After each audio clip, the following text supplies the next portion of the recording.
Eu não vou achar no meu caderno, Aí, mas... tá, fala. Aqui. Bom, nós temos lá o juízo de admissibilidade da ação penal, que o juiz vai analisar os requisitos e as condições da ação. Daí, você falou assim um pouco por cima, né, sobre o HC de trancamento da ação. E lá no escritório a gente sempre faz, mas eu nunca entendo assim muito bem o porquê. Então é tipo para a gente, digamos, contrariar essa decisão que admitiu a ação. É isso? Exatamente. Então, veja, a gente não tem um recurso específico. Se você for abrir o artigo 581 do Código de Processo Penal, ele vai falar sobre as hipóteses que cabe rese, tá? O que é o rese? O recurso em sentido estrito, tá? Dentre essas hipóteses, você vai ver que é da decisão que rejeita a denúncia ou queixa. Da decisão que rejeita denúncia ou queixa. Mas da decisão que recebe a denúncia ou queixa, não tem recurso. Que não existe. Só que o artigo 521 do Código de Processo Penal vai dizer que o habeas corpus, ele é possível, inclusive para trancamento de ação penal, quando houver constrangimento ilegal. Veja, se uma denúncia ou uma queixa é oferecida sem os seus requisitos específicos e gerais, dentre os requisitos gerais, nós temos o quê? A justa causa. Então, se faltar algum dos requisitos para a denúncia ou queixa, não temos como ter uma ação penal, um processo penal, né? Então, a gente sabe que a ação penal, ela é materializada com a denúncia e a queixa. É a partir desse movimento que eu tenho o processo penal. E o processo penal seria esse caminho para chegar a um provimento final. Então, aqui nós temos a pretensão acusatória e o caminho seria o processo penal para chegar o quê? A um provimento final. Se a ação penal materializada pela denúncia ou queixa não preenche os seus requisitos, significa que em um juízo de admissibilidade, o juiz deve rejeitá-la. Isso é o que diz o artigo 395. Se o juiz não a rejeita, portanto, a recebe, o que a gente tem? O início de um processo penal. Se nós temos um processo penal cuja inicial, cuja exordial, ou seja, a denúncia ou a queixa, não tem os seus requisitos, a gente tem um constrangimento ilegal. Por que a gente tem um constrangimento ilegal? Porque a gente vai ter todo um processo penal sem fundamento. O início dele é com a denúncia ou queixa. Se essa denúncia ou queixa ela não preenche os seus requisitos previstos em lei, ela não pode ser aceita. Se ela é aceita, evidentemente que temos um processo penal sem os seus requisitos basilares, sem os seus elementos iniciais. Se não temos esses elementos iniciais, temos o quê? Um constrangimento ilegal. Porque o sujeito vai ficar ali obrigado a participar de um processo penal infundado. Um processo penal sem fundamento, porque não preenche seus requisitos. Então, quando o juiz recebe uma denúncia ou queixa sem os seus elementos obrigatórios, sem os seus requisitos gerais e específicos, a gente tem que impugnar isso. Se não temos um recurso específico, vamos entrar com habeas corpus. Por quê? Porque a gente sabe que habeas corpus é possível para o trancamento de ação penal, desde que haja constrangimento ilegal. E o constrangimento ilegal é o sujeito se sujeitar a um processo penal, a um caminho, né, a um processo penal sem fundamento. Um processo penal sem base. Um processo penal cuja denúncia ou queixa não tem os seus requisitos. Deu para pegar? Deu. É porque assim, quando a gente fala HC de trancamento, não significa que ele vai suspender a ação penal. enquanto não for julgado, né? A não ser que ele que Depende. isso seja determinado. Aí, Porque no trancamento, aí no trancamento da ação penal, o que normalmente a gente faz? A gente pede, no mérito, o trancamento, ou seja, o encerramento do processo penal, que o processo penal não se prolongue, ou seja, encerrado aquele processo penal, e nesse sentido, somente se houverem novas provas e diversas daquela, é que o sujeito poderia responder à ação penal, outra ação penal, a outra denúncia, né? Então, somente se tiver novos elementos que ele poderia, isso no mérito do HC, e em liminar a gente pede o quê? A suspensão da ação, enquanto não julgado o mérito. Então, quando a gente faz um HC de trancamento, a gente coloca em liminar a suspensão da ação penal, enquanto não julgado o mérito do HC. Então, enquanto não julgado o mérito do HC, né? Porque no mérito do HC aí sim pode ter o trancamento. E o efeito, então, vamos supor, entrei com um HC para trancamento. Em liminar foi deferido o quê? A suspensão dos atos processuais enquanto não julgado o mérito do meu HC. Eu posso não pedir liminar, eu posso só discutir o mérito, mas normalmente a gente pede. Então, se eu peço lá em sede de liminar a suspensão dos atos processuais enquanto não julgado o mérito do HC, vamos supor, foi concedida a minha liminar. Então, os atos processuais estão o quê? Suspensos, né? Então, não pode ser produzido nada. Nem o cara pode ser citado, né? Não pode, porque os atos processuais estão suspensos. Aí, no julgamento do mérito, vamos supor, por um milagre divino, ocorre o quê? O trancamento. Então, no mérito, eles concedem a ordem, né? Nessa concessão de ordem, qual é o efeito? O efeito é que o cara nunca mais vai poder ser processado por aqueles fatos e com aquelas provas escritas na denúncia.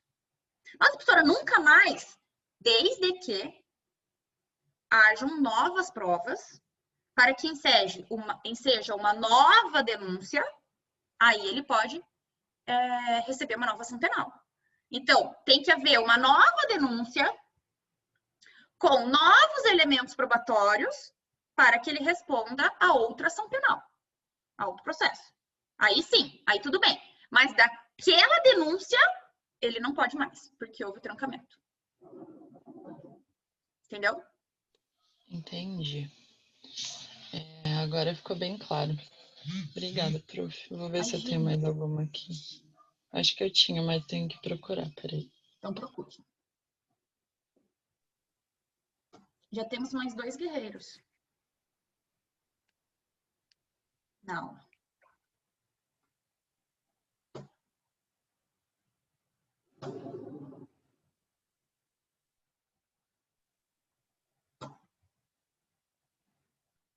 Ninguém mais tem dúvida? Lembrei.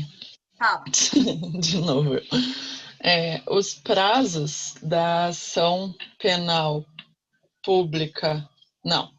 Os prazos da ação penal privada são iguais aos prazos da ação penal pública? Tipo assim, são iguais para quem está acusando e para quem está defendendo? Ou no caso da queixa, quem está fazendo a queixa com ação penal privada vai utilizar os prazos diferenciados ou alguma coisa do tipo assim? Que tipo de prazos você se refere? Os prazos processuais mesmo. Bom, mais uma dúvida. Na ação penal privada, quem entrou com a queixa tem direito ao recurso em sentido estrito? Sim. Uhum. Tá. Bom, tá, vamos lá. A primeira pergunta. O primeiro prazo que a gente tem, tá? Que é do oferecimento. O oferecimento é diferente, né? Por quê? Porque para o Ministério Público oferecer, o que ele tem? Ele tem 5 ou 15 dias, né? A depender se o réu está preso ou está solto. Nunca acontece isso, mas existe esse prazo. Mas então, é prazo impróprio, né? Mas é prazo impróprio, exato. Então, por isso que eu digo que nunca acontece. Ou seja, é um prazo de natureza formal, um prazo processual. Já o querelante, ou seja, o ofendido na queixa, ele tem o prazo decadencial. Ele não existe para o seu início um prazo processual. E o que é esse prazo decadencial? É um prazo de exercício de direito, é um exercício de ação, né? Acho que a gente falou isso na aula passada. É um exercício de ação, ou seja, você tem o prazo, o querelante tem o prazo de 6 meses a contar do conhecimento da autoria, para que ele exerça o seu direito. Por que o Ministério Público tem um prazo processual enquanto o querelante tem um prazo material? O Ministério Público não tem prazo material porque ele é obrigado. Não é uma ação dele, né? Então, considerando que o Ministério Público oferece denúncia nas ações penais públicas, ele não tem um prazo de exercício de ação, porque esse direito não vem dele. Ou seja, ele sequer possui esse direito. Ele tem o dever processual de intentar uma ação penal. Ele não possui um direito. É diferente do querelante, porque ele é ofendido. Ele é a própria vítima. Então, da mesma forma que ele tem o direito de fazer, ele tem o direito de não fazer. Diferente do Ministério Público, que ele não tem esse direito de não fazer. Então, por isso que não existe um prazo decadencial, porque não se fala em exercício de direito de ação, mas sim dever, né? Aí, ok, tem esse prazo inicial, né, que é o prazo de exercício de ação. Então, o Ministério Público não tem esse prazo e o querelante tem 6 meses a contar do conhecimento da autoria. No decorrer de tudo, aí vai depender do rito. E aí, no rito, por exemplo, via de regra, as ações penais privadas, elas, em quase sua totalidade, elas são de competência do juizado especial criminal. E o juizado especial criminal tem um prazo diferente dos prazos estipulados do Código de Processo Penal, né? Então, o que vai acontecer? Ele vai seguir o próprio rito, o rito específico, né? Mas vamos supor que não tenha um rito específico, que caia lá na justiça comum. Então, vamos fazer uma comparação, né? Então, vamos supor que os dois casos, as duas ações penais se referem a procedimento comum da justiça comum. Então, justiça comum. O querelante vai seguir os prazos de quem? Do Ministério Público, né? Em uma comparação esdrúxula que eu tô fazendo. Mas, por exemplo, as alegações finais. Vamos supor que é um procedimento comum, as alegações finais. Então, ele vai seguir o prazo de alegações finais do Ministério Público, né? Então, tem o prazo lá para fazer alegações finais orais. Você tem lá 20 minutos. Então, vai ter 20 minutos, né? Então, a partir do transcurso processual, aí vai seguir o rito específico para aquele crime, a depender, e aí disciplinado possivelmente em lei do juizado especial criminal. Se caso assim não for, aí segue os prazos normais, e aí não tem distinção, porque ele atua como um órgão acusatório, né? Então, o querelante, ele é um órgão acusatório, é ele que está exercendo a acusação. Então, ele vai seguir os prazos do Ministério Público. Não sei se deu para... Não sei se ficou muito claro. Deu. Uhum, ficou. Obrigada, prof. Acho que era isso. Mais alguém?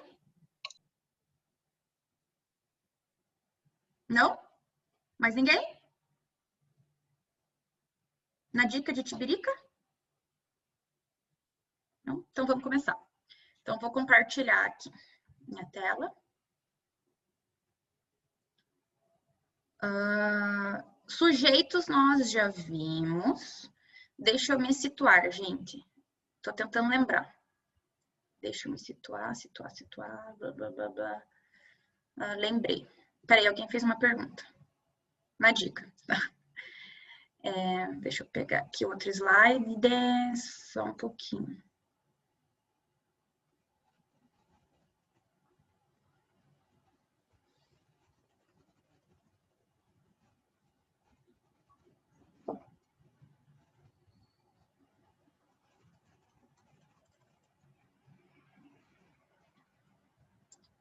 Procedimento já foi. Tá.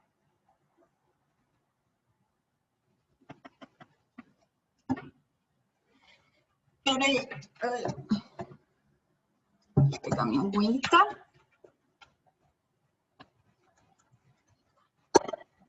Tá.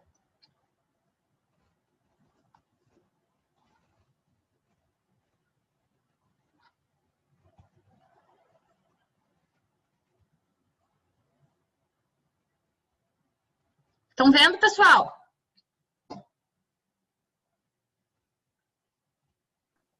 Sim. Sim? Tá. Uhum. Então, gente, ó, o que a gente precisa estabelecer aqui? Bom, deixa eu perguntar primeiro para vocês. A gente aproveita e já faz uma revisão. O que é ação penal? Para que a gente consiga compreender o que é procedimento. Quem pode me dizer? É o movimento de acessar o judiciário, digamos assim. Isso. Envolve um E como que movimento. ela se materializa? Pela denúncia? Ou? Queixa. Isso. E o que é um processo penal? Processo é o rito, né? Não? Peguem lá. Vamos.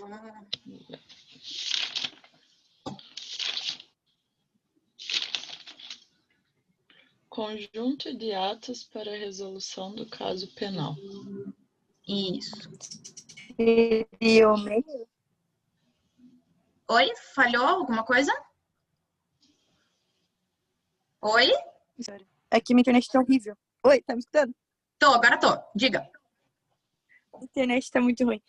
Seria o meio entre após a ação para poder chegar no procedimento, tipo, a parte transitória entre o que vai acontecer ali, onde vai ter as provas, onde vai ter a colheita de tudo. Isso. Por isso que quando a gente fala, por isso que aí eu pergunto.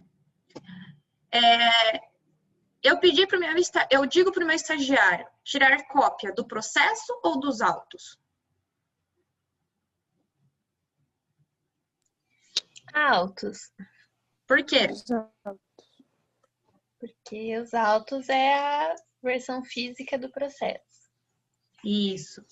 E processo, se ele é um caminho, a gente não consegue pegar, né? Então, por isso que a gente diz que ele é algo intangível, né? Ele não é algo tangível. Então, tá. E o procedimento seria o quê?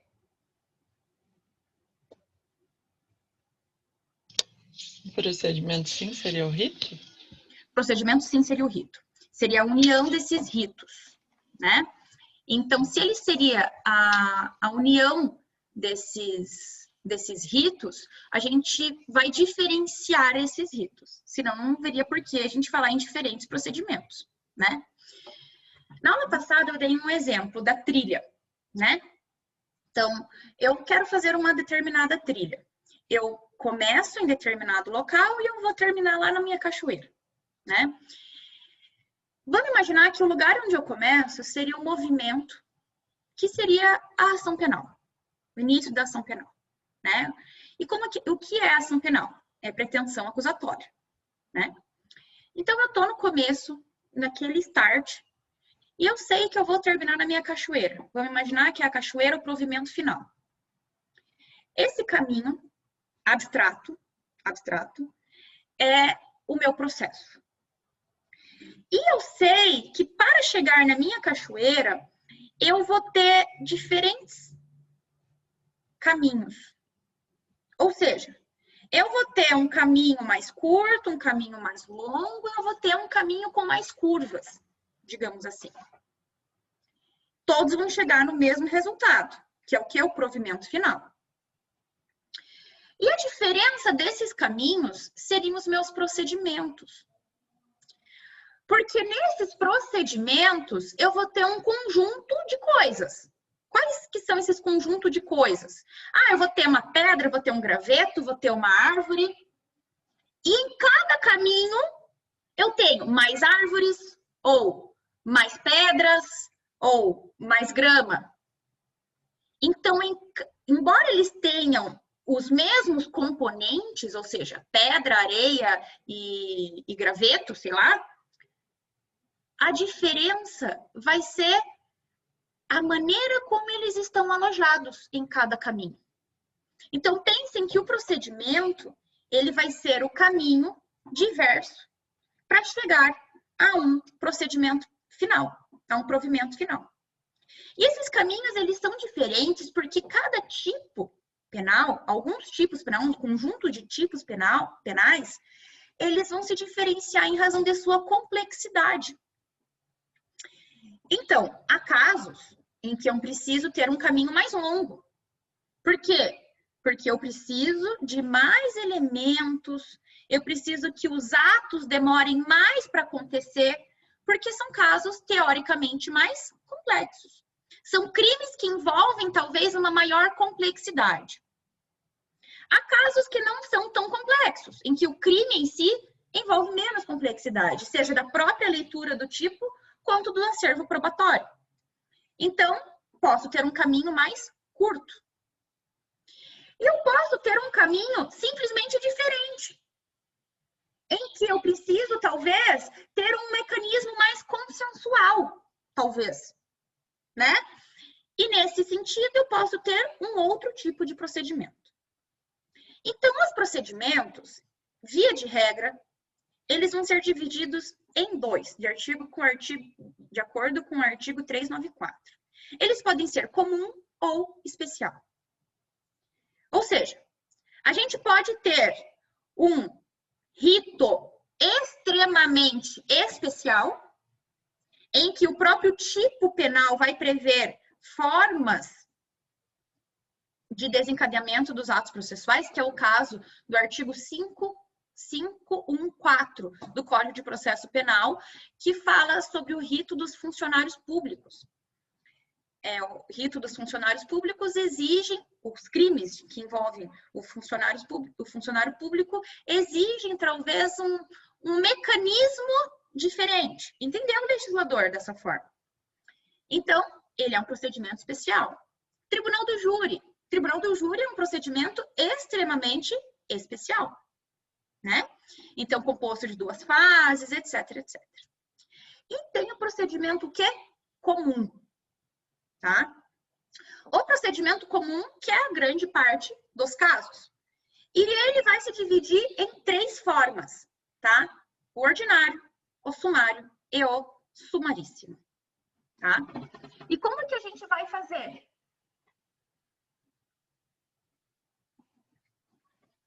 De acordo com a quantidade de pena, tá? Diz o legislador que o procedimento comum será ordinário quando a sanção máxima combinada for igual ou superior a 4 anos.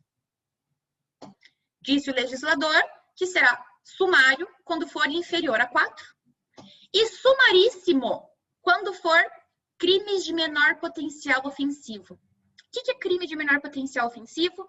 O previsto na Lei 9.099 de 95. Que, se vocês forem ver, são crimes em que a pena é igual ou inferior a 2 anos. Tá?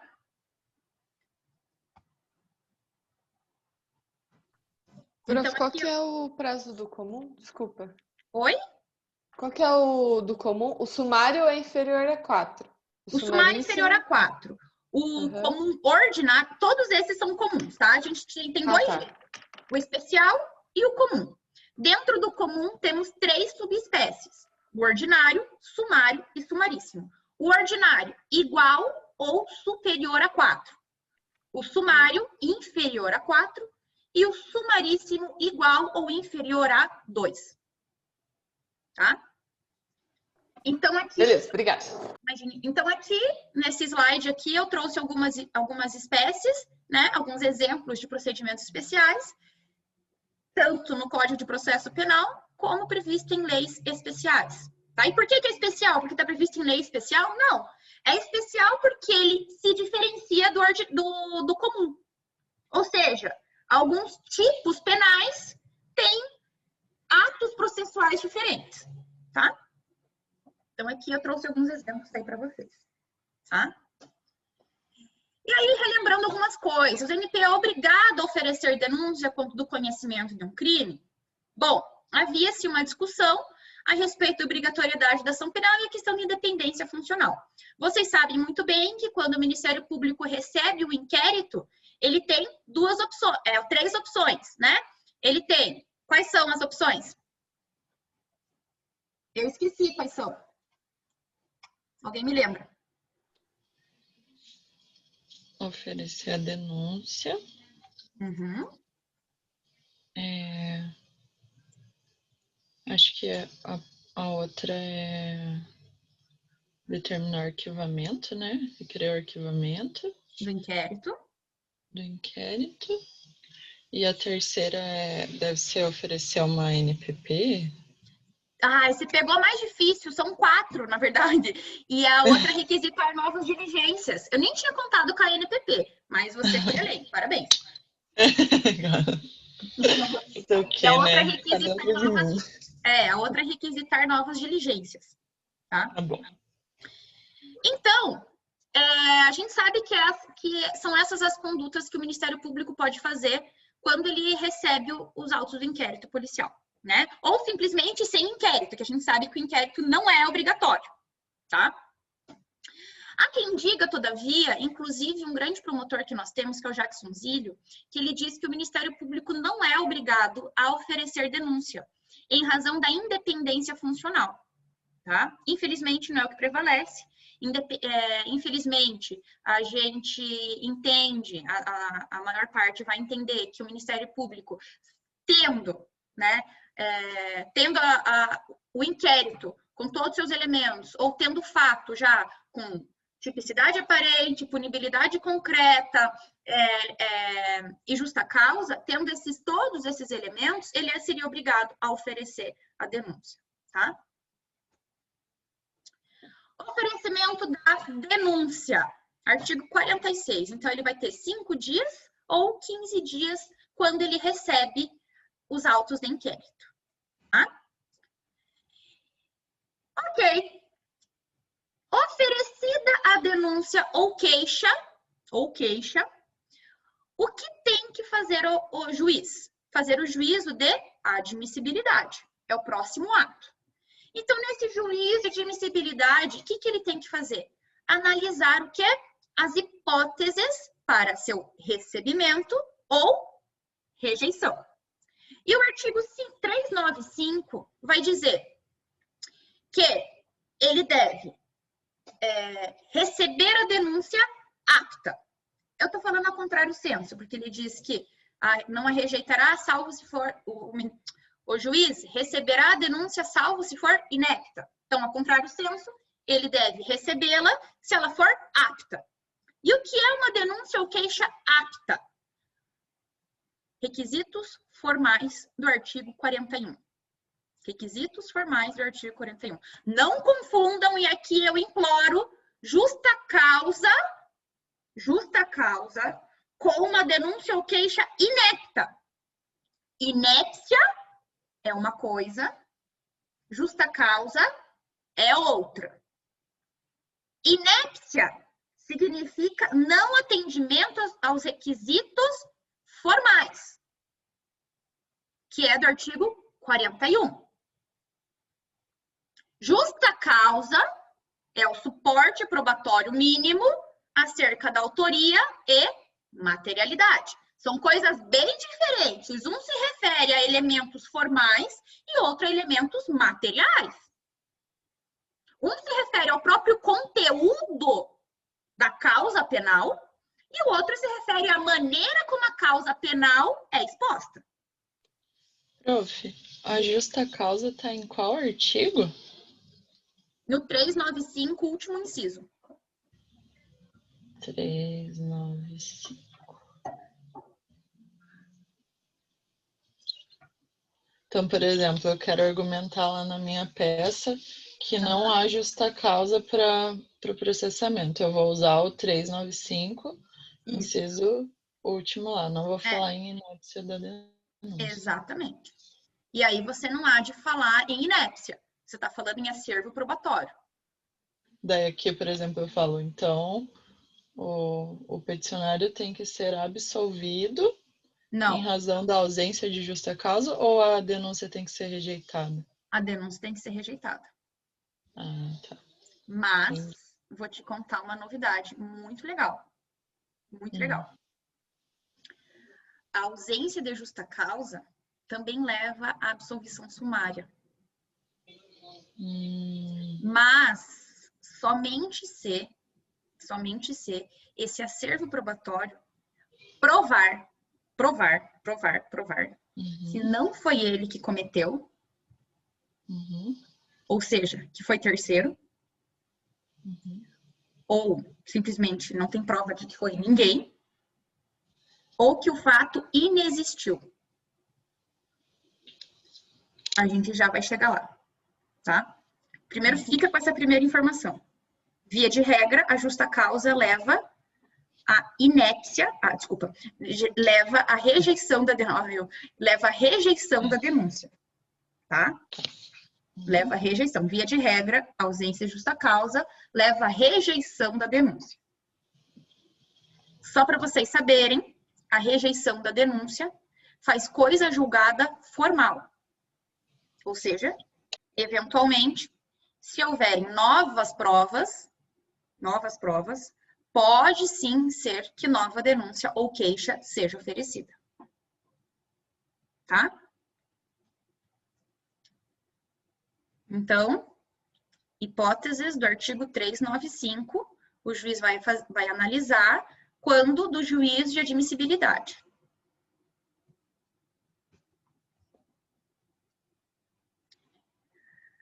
De acordo com o artigo 93, inciso 9 da Constituição, a decisão também, toda decisão deve ser fundamentada, inclusive a decisão de recebimento da denúncia.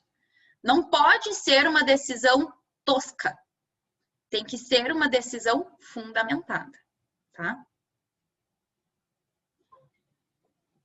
E aqui a gente tem uma problemática, que diz o artigo 396 o seguinte: nos procedimentos ordinário e sumário, oferecida a denúncia ou queixa, o juiz, se não a rejeitar liminarmente, que é isso daqui que a gente está falando, do 395, se não a rejeitar liminarmente, recebê-la e ordenará a citação do acusado para responder à acusação. Ué, mas veja se não é meio contraditório com o artigo 399. O artigo 399 vai dizer o seguinte: recebida a denúncia ou queixa, o juiz designará dia e hora para audiência, ordenando a intimação do acusado de seu defensor, Ministério Público e, se for o caso, querelante. Veja, se no 396 diz que o juiz, se não a rejeitar liminarmente, vai receber. Ou seja, ele analisou as hipóteses do 395 e o juiz recebeu. Recebeu a denúncia ou queixa? Top. Qual que é o próximo ato? Só para vocês saberem. Ele vai, de acordo com o próprio artigo 395, ordenar a citação do acusado para responder à acusação. Então, eu normalmente, quando eu dou essa aula, eu pego um quadro atrás e fico riscando, né? Aqui nessa situação fica meio difícil, mas eu vou tentar escrever o seguinte, ó. Vou tentar desenhar aqui na tela. Vocês conseguem ver, né? Se eu desenhar, né? Sim. Ó. Estão vendo meu X? Minha flecha? Uma flecha, Tá. Então, a primeira coisa... Aqui, pera. A primeira coisa aqui... Qual que é a primeira coisa que eu vou fazer no meu processo penal? Para o início do processo penal. Denúncia ou queixa? Eu tenho a minha denúncia ou queixa. O que é o próximo ato aqui? O que o juiz vai fazer quando ele recebe essa denúncia ou queixa? Quando ele vê que chegou lá no Projúdi essa denúncia ou queixa? Juízo de admissibilidade. Isso. Porra. Pera. Então, ele vai fazer... Por que não tá dando? Aqui.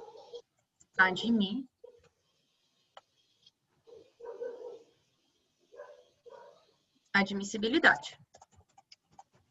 Então, 395 mais 396. Artigos. Beleza. Feito esse juízo de admissibilidade, de acordo com 395, o que ele vai fazer ali, gente? Citar o réu para responder a acusação.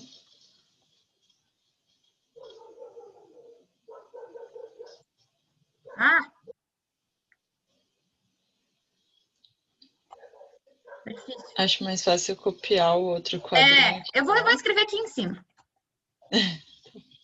Citação. Né? Vai citar. Se citou para quê? Resposta à acusação. Acusação. Resposta à acusação. Beleza. Agora vamos voltar ali, tá? Se for o caso... Tá.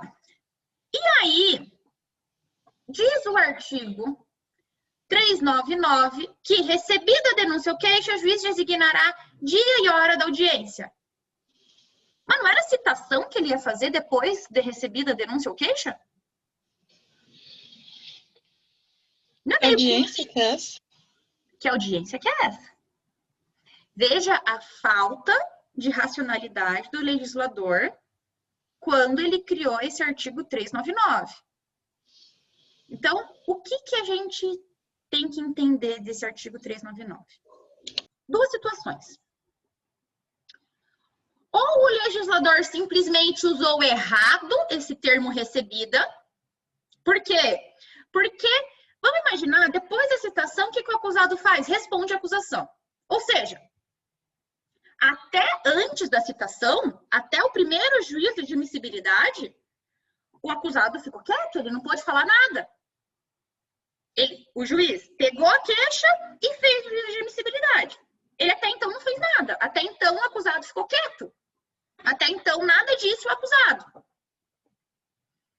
O acusado só foi dizer depois da citação. Ou seja, quando a queixa já havia sido recebida. Então a gente pode simplesmente extrair que esse recebida foi um termo equivocado que o legislador trouxe, em que introduziu esse termo recebida simplesmente para dizer que ela foi entregue. Meio falho esse argumento. Ao meu ver, considerar isso como um erro do legislador não é a melhor racionalidade que a gente extrai do nosso processo penal. Então, gente, só para vocês saberem, depois da resposta à acusação, os autos são conclusos para o juiz. Logo, o que o juiz pode fazer? Ele pode rejeitar novamente. Por quê? Porque se ele está falando que é recebida, é porque ele fez um quê? Um segundo juízo de admissibilidade. Após a minha resposta à acusação. Certo? Faz sentido. Então, há quem diga que houve uma impropriedade nesse termo recebida. Que ele simplesmente quis dizer aquele recebimento anterior. Em que o juiz, depois da resposta à acusação, os autos são conclusos para ele, a denúncia já foi recebida e ele simplesmente designa dia e hora de audiência. É uma corrente. Há quem diga que não há termos errados na lei. E diz o seguinte, não, há um segundo juízo de admissibilidade após a resposta à acusação. Por quê? Porque até então o acusado nada disse. Eu posso convencer o magistrado nesse momento. Só que o que a gente sabe? Uma coisa é fato. Depois da resposta à acusação, o juiz pode exarar uma decisão, que é a absolvição sumária. Essa absolvição sumária, caso não seja hipótese de absolvição sumária, o juiz pode também rejeitar a denúncia. Porque, de acordo com o artigo 399, teríamos um segundo juízo de admissibilidade. Então, após o recebimento da resposta à acusação, o que o juiz pode fazer? Tanto absolver sumariamente o acusado, ou fazer um segundo juízo de admissibilidade da acusação. E, nesse sentido, ele pode rejeitar ou novamente receber. E, recebendo, segue o curso normal. E o próximo ato seria, de acordo com 399, a designação de audiência da instrução em julgamento. Tá? Eu tenho uma outra dúvida, prof. Fale. Quando a gente, por exemplo, o cliente procura a gente, sei lá, o prazo de resposta à acusação, acho que são 5 dias? 10 dias. 10 dias. 10 dias. Digamos que ele procura a gente no 7º dia. Daí, a gente pode pedir a dilação do prazo em razão disso? Do cliente, por exemplo, ter acessado a defesa? Pode. Pode sim, A minha porque... dúvida é, quais são as razões pelas quais eu posso pedir dilação de prazo? Tá. Se você não teve acesso aos autos em tempo oportuno, né? Vamos supor que os autos estão em segredo, você não teve acesso aos autos. Ou simplesmente você foi constituído um dia antes de vencer o prazo. Entendi. Então, são hipóteses em que você não teve acesso de prazo e você pede a dilação do prazo. Por que isso é possível? Porque a resposta à acusação é um ato essencial ao processo. Tá? Vou chegar aqui. A resposta à acusação é um ato essencial ao processo, de modo que não tem como o processo seguir sem a resposta à acusação. Tanto é que, se ela não for apresentada e não houver qualquer manifestação do acusado, é possível que o juiz nomeie um defensor público um defensor dativo. Porque na resposta à acusação, a gente pode, inclusive, fazer ela de maneira genérica, sem adentrar ao mérito da causa. A gente pode simplesmente fazê-la de maneira formal. O que a gente não pode perder é, por exemplo, o rol de testemunha. Porque é nesse momento que a gente pede a produção de prova. Tá? Isso aqui eu deixei bem explicadinho aqui, ó, na resposta à acusação, tá? Quando a gente é constituído para fazer resposta à acusação, a gente pode tanto adentrar ao mérito, quanto simplesmente falar sobre pressupostos e questões de falhas processuais. A gente não é obrigado a adentrar ao mérito, tá? O fato é, ela é uma peça obrigatória. Tá? Então, se não houver advogado constituído, ou se você não pedir a dilação de prazo, o juiz vai nomear um defensor público, um defensor dativo, para que possa cumprir esse ato. Tá? Então, isso é bem importante. Mas o que eu queria chegar com vocês? Porque aqui na citação não tem muito mistério. Na verdade, isso daqui é mais matéria para o ano que vem de vocês, tá? Mas eu quero que vocês saibam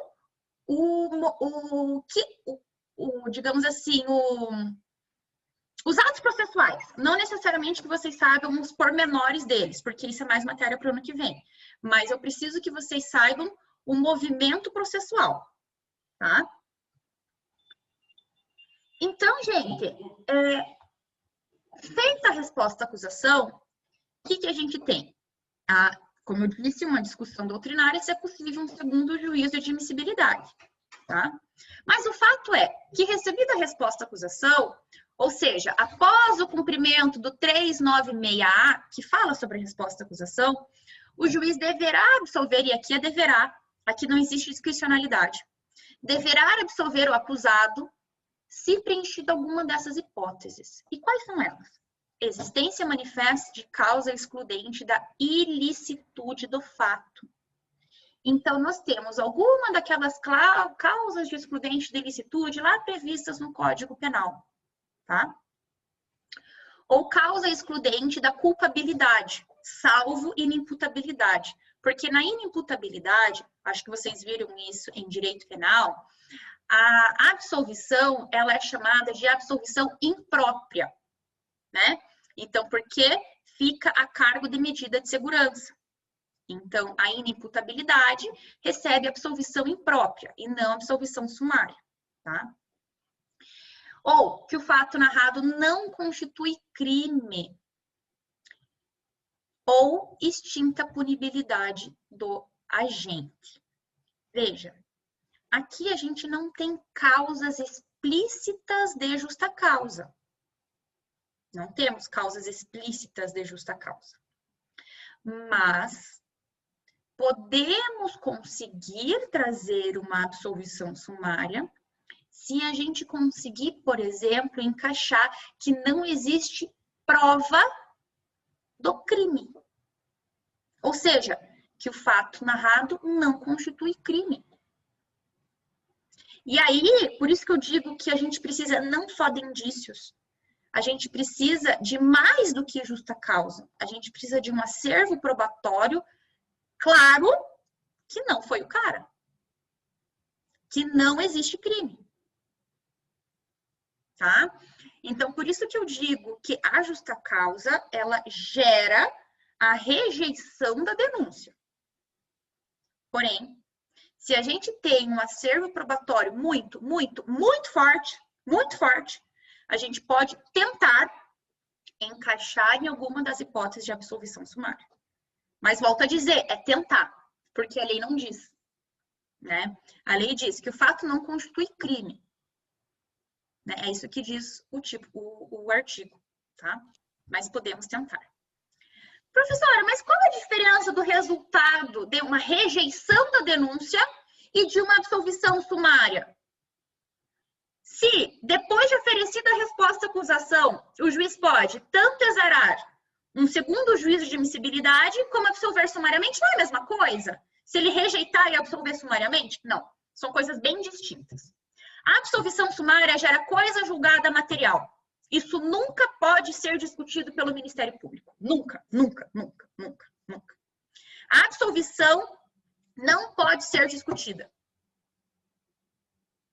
Tá? A absolvição faz coisa julgada material. O que eu estou querendo dizer? O Ministério Público pode recorrer? Lógico que pode. Mas ele não vai poder entrar com uma nova denúncia sobre os mesmos fatos com o mesmo acervo probatório. Porque ali nós temos uma hipótese de absolvição. Ela é uma absolvição como se tivesse acontecido no final do processo. O Ministério Público pode recorrer? Pode entrar com apelação? Pode, claro que pode. Claro que sim. Só que ele não vai poder oferecer nova denúncia sobre o mesmo fato. Diferente da rejeição. A rejeição, sim. Eu posso oferecer uma nova denúncia, o Ministério Público, enfim, pode oferecer uma nova denúncia pelo mesmo fato, porém, logicamente, com novas provas. Com um acervo probatório mais forte. Porque foi concluído que aquele acervo probatório era o quê? Falho. Tá? Eu tô com outra dúvida. Manda. Meu Deus. Manda. Mas aqui é muito meu dia a dia, daí eu fico com... Lógico. Então, assim, a justa causa basicamente diz respeito à autoria e materialidade. É, o acervo probatório. Mas eu só vou utilizar o termo rejeição da denúncia quando eu estiver em sede de resposta à acusação. Mas, por exemplo, lá em sede de alegações finais, eu posso pedir a absolvição por ausência de autoria e materialidade. Daí muda, Pode. né? Perfeito. É isso mesmo. É que eu estou fazendo alegações finais e daí é exatamente isso. É isso Então, mesmo. beleza. É isso mesmo. Tá. Lá você vai falar em absolvição. Porque não tem... Por que a gente fala isso? Porque aí a gente já teve instrução em alegações finais. Como a gente já teve instrução, a gente não fala mais em justa causa. Porque a gente não fala mais em indício. A gente já fala em prova. A gente não fala mais em indício de prova, fala em prova. Tá. Gentel, tudo bem? Tudo certo aí? Tudo bem, prof? Estão entendendo? Sim. Eu digo que essa matéria é fácil, mas é a matéria mais importante. É uma matéria fácil, mas é a mais importante, tá? O professor está fazendo a Bruna entender processo penal. Então, É verdade. brincadeira. Bruna, você vai ser uma criminalista disso daí, amada. Ai, professor, espero. Né? Vai sair, isso aí. Isso aí. Gente, então, não sendo hipótese de absolvição sumária, tampouco de rejeição, o que o juiz vai fazer? Designar a audiência da instrução e julgamento. A audiência de instrução e julgamento é aquilo onde tudo vai ser produzido, tá? Então, se você pedir uma perícia, é onde o perito vai ser ouvido. Se você pediu que certas pessoas sejam ouvidas, as pessoas serão ouvidas. É onde há o teatro do processo penal, é na audiência, instrução e julgamento, tá? Via de regra, o nome instrução é o que vai dizer que as provas serão produzidas. Então, a gente já não fala mais em indício aqui. Aqui a gente já fala em prova. Julgamento seria, de acordo com a reforma de 2008, o momento na audiência em que o juiz exarava a sua sentença. Teoricamente, gente, de acordo com a reforma de 2008, o juiz deveria exarar a sentença em audiência. Só que nunca acontece isso. Nunca, nunca, nunca, nunca. Não vou dizer nunca, mas é muito raro. É muito raro. Eu vi isso uma vez, tá? Uma vez em uma audiência em São Paulo que eu fui. E foi bizarro, né? Porque a gente daí nem estava preparado direito de fazer alegações. Porque quando o juiz diz que vai fazer a sentença de forma oral, as alegações também têm que ser de forma oral, né? E as alegações finais, elas vêm antes. Então, o que deveria, de acordo com a reforma de 2008, acontecer na audiência? Primeiro, declaração da vítima. Depois, oitiva das testemunhas, né? Então, primeiro acusação, depois a defesa. Daí, esclarecimento de peritos, reconhecimentos, acariações. Tudo que a gente quis produzir na fase anterior, né? Seja na resposta à acusação, seja na denúncia. Aí tem o interrogatório do réu, e essa ordem não pode ser invertida nunca. É uma causa de nulidade. Inverter essa ordem, tá? Depois, pode acontecer que novas diligências sejam solicitadas. Vamos supor que na audiência foi dito sobre determinada prova. E as partes solicitem que essa prova, que não havia sido produzida antes, seja produzida. E aí pode ser que novas diligências sejam necessárias. Feito isso, não tendo diligências, logicamente, porque daí se tem diligências, a gente tem que encerrar o ato e fazer de forma escrita todos os outros atos, mas não tendo diligências, teoricamente, passaria para a fase de alegações finais.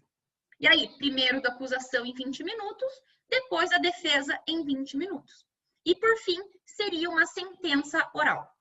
A gente sabe que não é bem isso que acontece, né? A gente sabe que as alegações finais e a sentença dificilmente acontecem de forma oral. Então, normalmente, a gente vai apresentar as alegações finais por meio de memoriais, que é o termo correto. Alegações finais na forma de memoriais, tá? No prazo de 5 dias. E primeiro da acusação, depois da defesa, tá? Havendo colaboração premiada, primeiro, todos os réus da colaboração premiada devem apresentar as alegações finais para que depois os outros apresentem. Por quê? Porque se existe uma colaboração premiada, eu preciso saber o que o meu réu delator está falando de mim, para que eu possa exercer a minha defesa, né? E, por fim, a sentença. Gente, o que importa para vocês saberem de procedimento é isso, tá? Então, primeiro, vamos começar com o quê? Agora só a Bruna vai responder. O que a gente vai começar? Com A casa caiu. A casa caiu. Pega o livro aí do seu lado.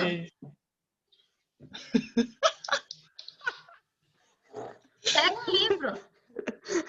Ela pega de processo civil, né? Imagina. Ó, Onde escreve tudo errado. O resto, pessoal. Eu não quero nem que a Bruna nem a Giovana me responda. Aí ninguém vai responder. Nossa, É. isso aí. Leave. Aí isso Leave que vai da acontecer. reunião. Vamos. Qual que é o primeiro ato?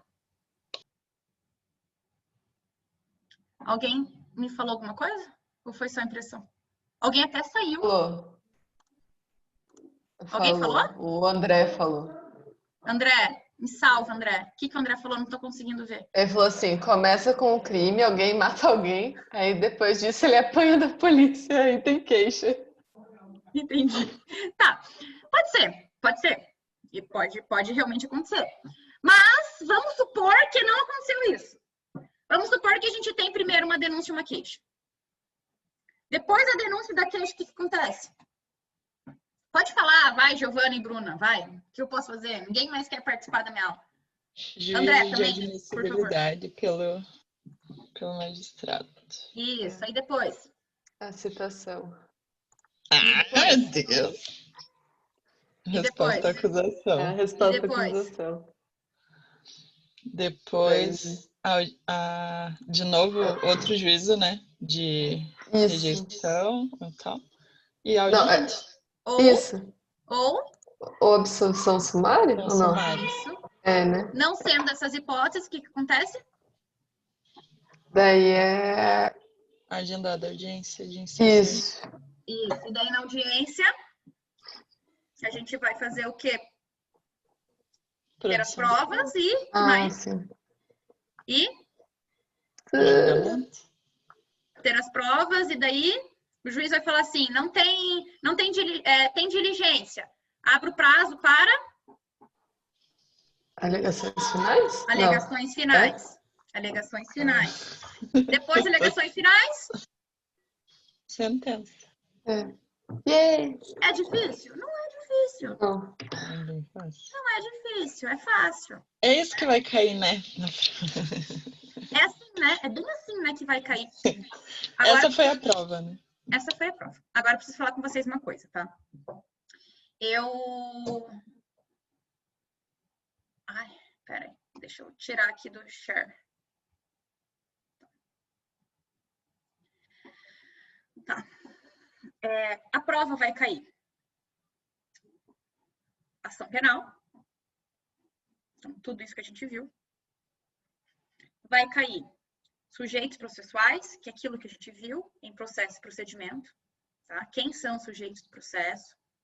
E esse é o principal ponto, tá? De saber onde cada um se situa. Por isso que eu fiz basicamente essa linha do tempo aí com vocês. Os atos processuais. Então, procedimento. Digamos assim, a prova vai cair. Ação penal, processo, procedimento. E vai cair também um negócio chamado nulidades. Professora, a gente não teve nulidades! E agora? A gente não teve nulidades. O que eu devo dizer para vocês? Para que vocês não fiquem loucos, primeiro que não vai cair assim, tipo uma nulidade, assim, tá? Mas por que a gente sabe? Por que a gente viu ação, processo e procedimento? Porque isso precisa ser respeitado, né? Se isso não for respeitado, qual que é a consequência? Uma nulidade. Então, a matéria de nulidade, ela não é uma matéria estanque, ela é uma matéria casuística. Muitos ficam 10 horas dando matéria de nulidades. O que a gente precisa saber, e eu vou gravar um vídeo especificamente sobre isso, sobre nulidades, é a consequência do reconhecimento de uma nulidade. Porque isso vai do seu poder de argumentação você convencer o magistrado que houve uma nulidade. Isso é o poder de argumentação. Porque pode ser que não haja nenhuma causa disposta em lei de uma nulidade, mas isso te causou um prejuízo. Se isso te causou um prejuízo a um dispositivo constitucional ou alguma regra infraconstitucional, inclusive, isso te causou um prejuízo, por exemplo, você foi citado e ele colocou lá uma citação por edital, quando na verdade você já tinha endereço fixo. E ele colocou uma citação por edital. Houve um desrespeito a um ato processual. E desde o começo do ano eu venho dizendo, Ato, forma no processo penal é garantia. Se a gente desrespeitou uma forma no processo penal, a gente desrespeitou uma garantia. A consequência do respeito de uma garantia é uma nulidade. Vocês não precisam decorar os artigos que falam sobre nulidade para que vocês entendam o que é uma nulidade. Vocês sabem o que é uma nulidade. Vocês sabem que a consequência de desrespeito de um ato processual leva a uma nulidade. Então, eu vou gravar um vídeo especificamente falando da consequência do desrespeito das diferentes formas de nulidade. Porque a gente pode ter uma nulidade absoluta e uma nulidade relativa. E qual que é a diferença? A diferença é que uma ela pode ser reconhecida de ofício. Uma, o próprio juiz pode ver sem arguição de partes. E a outra não. A outra precisa que a parte alegue. E se ela não alegar naquele momento oportuno, ela perde o seu direito. São casos em que a nulidade não é tão grave, digamos assim, né? Então, eu vou gravar, volto a falar um vídeo sobre isso, mas o mais importante é que vocês saibam dos atos. Porque vocês sabendo dos atos processuais, sabendo o que acontece no desencadear de um processo penal, você sabe que o desrespeito disso gera uma nulidade. E aí vai depender do grau do prejuízo. Se foi uma coisa absurda, é uma nulidade absoluta. Se foi uma coisa mais ou menos, apenas aquele ato será invalidado, tá? Então, vou gravar um vídeo falando especificamente sobre isso. E é isso aí, gente. Beleza? Tudo certo, então? Beleza. Acho que sim. É fácil, gente, eu juro. É fácil. Essa parte é fácil. Quando eu digo que é difícil, é porque é difícil. Mas quando é fácil, eu digo que é fácil. Essa parte é lógica. Beleza? Isso. Tá bom, prof. Então, gente, boa noite para vocês. Bom descanso. E bons Bom pra estudos. você também. Começa sábado, né, prof? Começa sábado. Devo postar amanhã esse vídeo de nulidades, tá? Ah, tá bom. E daí já vai, logo depois de semana de provas, daí já vai abrir para LPJ, né?